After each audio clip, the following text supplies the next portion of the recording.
मेरा नाम डॉक्टर मयूर खड़गे है। मैं डायबिटीज स्पेशलिस्ट हूँ और मैं मुंबई में प्रैक्टिस करता हूँ। आज हम हाइपरटेंशन के बारे में कुछ बात करना चाहेंगे। हाइपरटेंशन वैसे देखा जाए तो दुनिया में बहुत सारे लोगों को रहता है। हाइपरटेंशन के बारे में बहुत सारी गलतफहमियां हैं। हाइपरटेंशन क्यों होता है, उसको कंट्रोल में करने के लिए क्या-क्या करना ज़रूरी है, इन सब चीज़ों के बारे में हम बात करना चाहते हैं।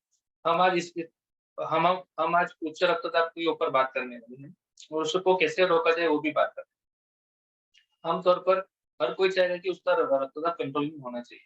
लेकिन कभी भी रक्तदाब अगर आपका हम चेक करते हैं, अगर वो हमेशा 140 के और 90 के ऊपर रहता है, तो हम उसको हाई ब्लड प्रेशर बोलते हैं। और कभी-कभी क्या होता है, हम दिन में बहुत सारी चीज़ें करते रहते हैं। कभी-कभी हम खेलते हैं, कभी रेस्ट करते हैं, कभी एक्सरसाइज करते हैं, कभी खाना खाते हैं, तो हर बार हमारा रक्तचाप ऊपर-नीचे होता रहता है। अगर ऊपर-नीचे रक्तचाप हो रहा है और थोड़ा-सा ऊपर रक्तचाप होने के बाद अगर वो थोड़े टाइम के लिए हो रहा है, तो उसके लिए हमें कुछ करने की ज़रूरत नहीं रहती। लेकिन वो कॉन्स्टेंटली हो रहा है 140/90 के ऊपर, तो हमें उसके बारे में डॉक्टर को दिखाना चाहिए। डॉक्टर आपका पूरा वर्कअप करके, पूरा चेकअप करके उसके बारे में आपको ट्रीटमेंट दे सकते हैं। रक्तदाब रक्तदाब ज़्यादा होने की वजह से हमें बहुत सारी बीमारियों का सामना करना पड़ सकता है। कभी-कभी ब्रेन में हमारे हेमरेज हो सकता है, हार्ट अटैक जैसी चीज़ें हो सकती है, किडनी फेलियर जैसी चीज़ें हो सकती है। तो इन सब चीज़ों को हमें ध्यान में रख के रक्तचाप कंट्रोल करना चाहिए।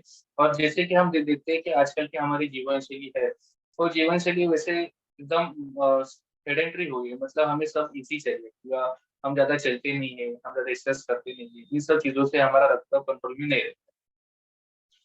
साधारण व्यक्ति की जब आयु बढ़ती है, तो उसके हिसाब से उसका रक्तदाब भी बढ़ने लगता है। परिवार का अगर इतिहास है कि हमारे परिवार में किसी को रक्तदाब है, तो इन सब चीज़ों में भी हमें उस पेशेंट के फैमिली हिस्ट्री को जानना बहुत ज़रूरी रहता है। परिवार में कितना हम नमक यूज़ कर रहे हैं, खाने में कितना नमक यूज़ कर रहे हैं, वो सब को पूरा हिस्ट्री लेना पड़ता है। भोजन में पर्याप्त मात्रा में पोटेशियम का ना होने से भी रक्तदाब बढ़ सकता है और स्ट्रोक तथा बाकी की क्रोनिक बीमारी भी हो सकती है।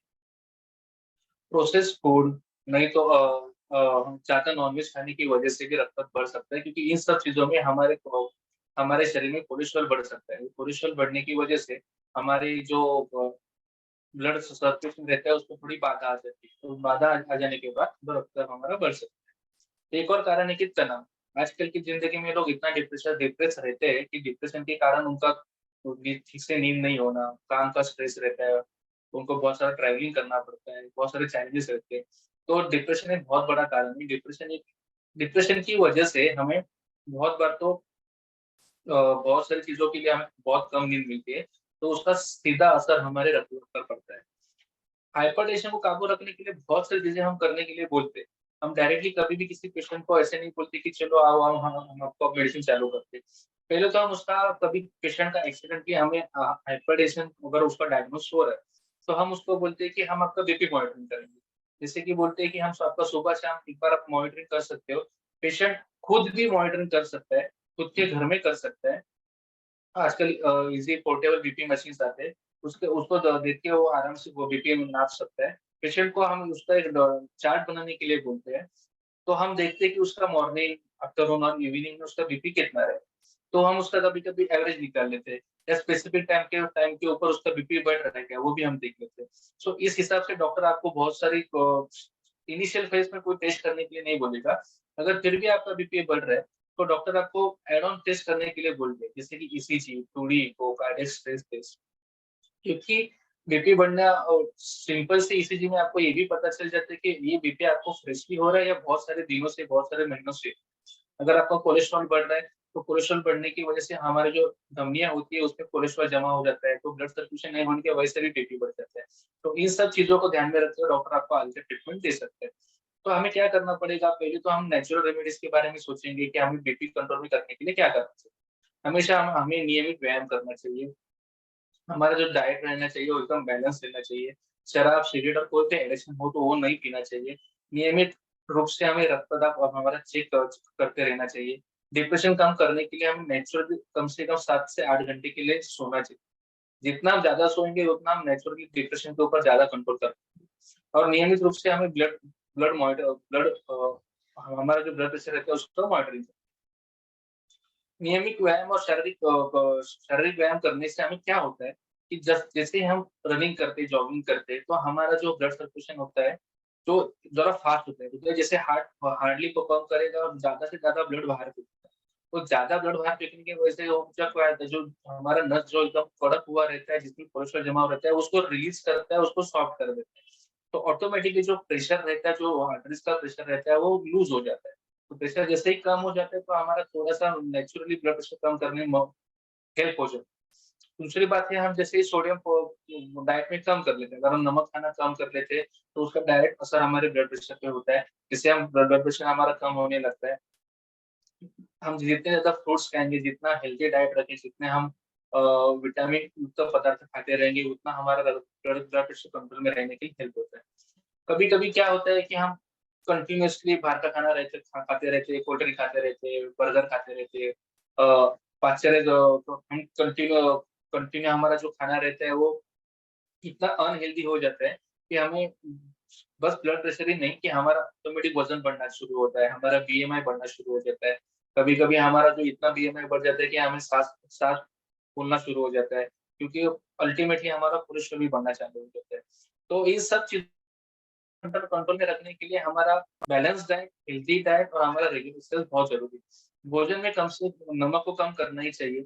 अगर हम स्टैंडर्ड गाइडलाइन के बारे में देखें, तो कम से कम हमें हफ्ते में 180 मिनट के ऊपर के आस-पास हम हमें एक्सरसाइज करना ही चाहिए। आप हफ्ते में 1 दिन छुट्टी ले सकते हो और दारू, सिगरेट इन सब चीज़ों का डायरेक्टली असर हमारे ब्लड प्रेशर में भी होता है। ते हमारा अल्टीमेटली वो एंड ऑर्गन डैमेज भी कर सकते हैं। तो इससे अच्छा है कि दारू, सिगरेट कोई भी एडिक्शन हो हमसे हमें तुरंत ही उसको मिटाना चाहिए। तनाव पर नियंत्रण रखना चाहिए और दवा अगर कोई डॉक्टर आपको दे रहा है तो नियमित खाना चाहिए। कोई भी आपको डॉक्टर दवा देगा तो आपको पहले दिन में उसका असर नहीं होगा। दवा देने के बाद आपको कम से कम 4 से 5 दिन वेट करना चाहिए। डॉक्टर को आपके डॉक्टर के संपर्क में आपको रहना रहना चाहिए। कभी-कभी क्या होता है हम ब्लड प्रेशर जो घर पे चेक करते हैं उसका चेक करने का तरीका भी गलत होता है। उसका टेक्निक्स भी गलत होता है। तो कैसे चेक करना है, क्या चेक करना है, वो जो सेंसर रहते हैं मशीन का वो कहाँ लगाना है, कौन-सा आर्टरी के ऊपर आना चाहिए, इन सब चीज़ों के बारे में आपको आपके डॉक्टर से डिस्कस करना चाहिए। अगर आपका ब्लड प्रेशर 140 के नीचे आ रहा है 5-6 दिन के बाद, तो आपको कुछ घबराने की ज़रूरत नहीं। आपको जैसे चाहिए वैसे जैसे आपको एडवाइस करेंगे डॉक्टर, वैसे आपको ब्लड प्रेशर की दवा कंटिन्यू लेनी है। अगर आपका 110 और 100 के नीचे ब्लड प्रेशर आ रहा है, आपको चक्कर आ रहा है, आपको मतलब रेस्टलेस लग रहा है, तो इन सब चीज़ों में आपको ब्लड प्रेशर लो होने की संभावना होती है, तो आपके आपके डॉक्टर से आपको तुरंत मिलना चाहिए। ऐसे नहीं होता कि डॉक्टर ने एक बार आपको ब्लड प्रेशर की दवा दे दी, तो आपको ज़िंदगी भर वही खाएँगे। उसके साइड इफ़ेक्ट, उसके बेनिफिट्स भी हो सकते हैं, तो डॉक्टर जिससे आपको फ़ॉलो-अप के लिए बुलाएँगे, स्पेसिफिक टेस्ट करके, वो टेस्ट करके आपको उन डॉक्टर को मिलें। अगर ये सब चीज़ें करेंगे, तो हमारा ब्लड प्रेशर 101% कंट्रोल में होने वाला है। तो अभी मैंने जो आपको बताया, वो सब बेसिक जानकारी है ब्लड प्रेशर कंट्रोल में करने की। ब्लड प्रेशर कंट्रोल में आने के बाद उसको मेंटेन रखना बहुत ज़रूरी है। ऐसा नहीं कि ब्लड प्रेशर कंट्रोल में हो रहा है तो हम एक्सरसाइज करना छोड़ देंगे, बैलेंस डाइट छोड़ देंगे और स्मोकिंग करना चालू कर देंगे। अगर आप वो करोगे तो आपका जो ब्लड प्रेशर का दवा है, वो आगे जाके बढ़ भी सकता है, तो हम उसको अनकंट्रोल्ड हाइपरटेंशन और एक्सीलरेटेड हाइपरटेंशन बोल सकते हैं, जिसकी वजह से आपको कॉम्प्लिकेशंस भी हो सकते हैं। तो रेगुलरली एक्सरसाइज करो, रेगुलरली बैलेंस डाइट रखो, जो कोई भी एडिशन है वो एडिशन मत रखो, नमक का कम से कम इस्तेमाल करो और 8 से 9 घंटे की इनफ स्लीप लो। ये सब चीज़ों को करेंगे तो और आप रेगुलरली मेडिसिन लोगे तो आपको कुछ भी ब्लड प्रेशर के रिलेटेड कुछ भी आपको साइड इफेक्ट नहीं होने वाले हैं और आप कभी भी कंट्रोल में रहेंगे। धन्यवाद।